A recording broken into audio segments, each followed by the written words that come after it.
Let's break down our tropical depression. Maybe named by the time you're watching this update. We call it Kabayan from Pegaso or Jelawat from the Japan Meteorological Agency. Point is, the storm is still developing and the forecast continues to change. I put out an update about 7 hours ago, and some of the guidance has swung further south, and I've been stressing some people in the last let's just say 24 hours have been saying, hey, this is going to turn north. The GFS and ECMWF is saying that. I said, well, look at the dynamics. Look at the overall background flow before we start jumping into this. Our low is right here, right?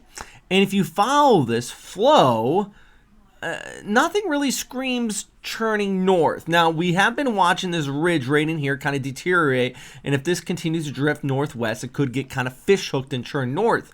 But there's a disparity in the guidance. So this is why I have been stressing in my last few updates, basically this right here, how I am watching that chance of this either running west into Visayas or turning just off the coast. So let's first break down before we get into kind of the model outlook and the analysis here, what we have right now. So here's our area of low pressure. It is moving over Yap and Palau at this point. Elongated circulation. This is actually ASCAT imagery, and you can see the circulation right like that. So this is based on the motion of the waves and kind of giving you an idea what the polar orbit of satellite or the winds are. Then we go over towards actual reports right here. This is both from Yap, showing some rain out there, northerly wind about 10 knots, and you got the southerly wind about 10 knots on Palau. Hey, guess what, guys? That's a counterclockwise circulation, putting our low-level center rate in there. Obviously, there's a sigma for indicating thunderstorms. So these are analysis and tools we like to look at. I don't like to go straight into what the model is saying because you want to get an idea, is the model out the lunch? More or less. So both of them, all right, but it looks like the ECMWF is initializing a little bit better with that tighter circulation, a little bit closer to Yap and Palau. So let's actually take a look at what the ECMWF is saying at this point. Taking a look actually with our fantastic graphics from Metro Weather. Also remember, if you want to follow our Patreon, check out the link down below. Robert Speta Weather or Western Pacific Weather there. All right, so let's take a look at the ECMWF forecast, showing our low-level center passing over Yap and Palau as we go ahead through our day here on Tuesday over to Wednesday. It is not moving very, very fast.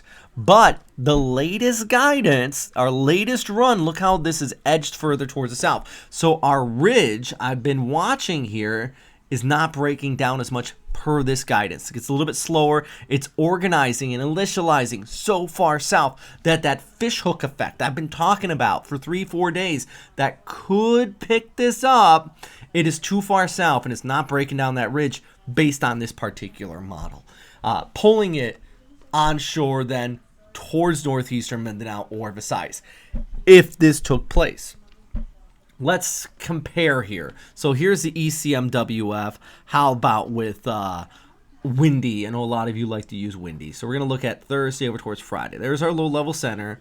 Then we look over at GFS. Actually brings it on shore, albeit not the strongest storm in the world. In fact, the biggest impact in that scenario would be still that northeast monsoon, bringing windy conditions to the northeastern coastline of Luzon. So there is a bit of a disparity here. And you know what? JTWC, in their discussion, if you want to read a good discussion about these storms, check out their prognostic reasoning. So if you go to JTWC, right here, all right, and then let's see if I can move the screen over so you can see what I'm talking about. There we go.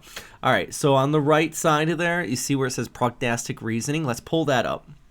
And then we're gonna, well, now I have to move it back. All right, hold on. Oh, now it ain't gonna work. Great. Anyways, I'll read it here for you. The big thing is, as model discussion, the models and ensembles all suggest the system will drift slowly westward, followed by more rapid intensification after 48 hours. The models then turn the system towards the northwest, but the timing and the extent of that turn is uncertain. The overall track and intensity forecast confidence is medium and low beyond 72 hours. So there is still a uncertainty on exactly if this will turn north, if that ridge will break down, or if it will continue on that westward track. I think that's basically what they're getting across here with that extended forecast. So I think one of the big things right now, at least, is you still have that northeasterly flow out ahead of this. We're still going to watch the winds pick up across the east coast of the Philippines. Also, for our friends out here in Yap and Palau, continuing to feel the impacts from these thunderstorms and showers. Not a pleasant couple days, because it's going to be moving very, very slow over your neck of the woods out here. But at this time, let's make sure we do the proper things and get ready for this one. Know that important information through official sources. I'm not an official source. I'm happy you're watching these videos. And if you like this channel, hit the like and subscribe button.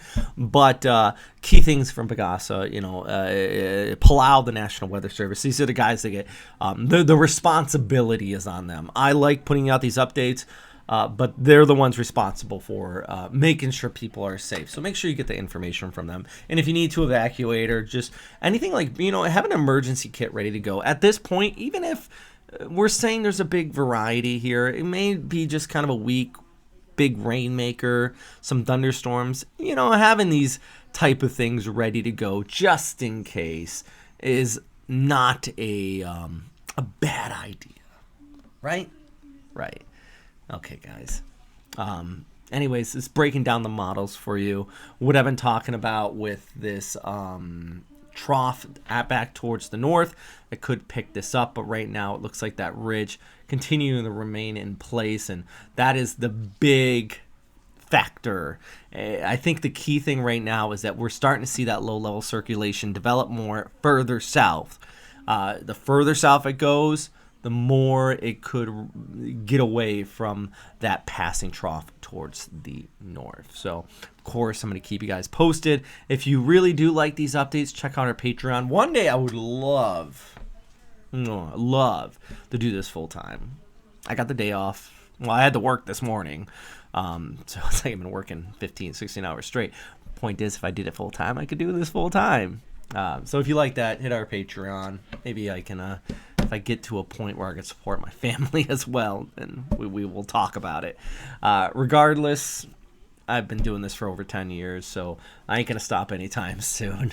So hit that like and subscribe button, and as always, stay safe out there. I'm going to have tomorrow I'm going to have a more detailed update breaking down all of this as this organizes a little bit more, but I just wanted to give you a quick one here. As we start to get some of this new model guidance in. But, we can model hawk it. We can watch it all day. Key thing is we're just going to continue to watch to see how this develops, and we'll get more information soon.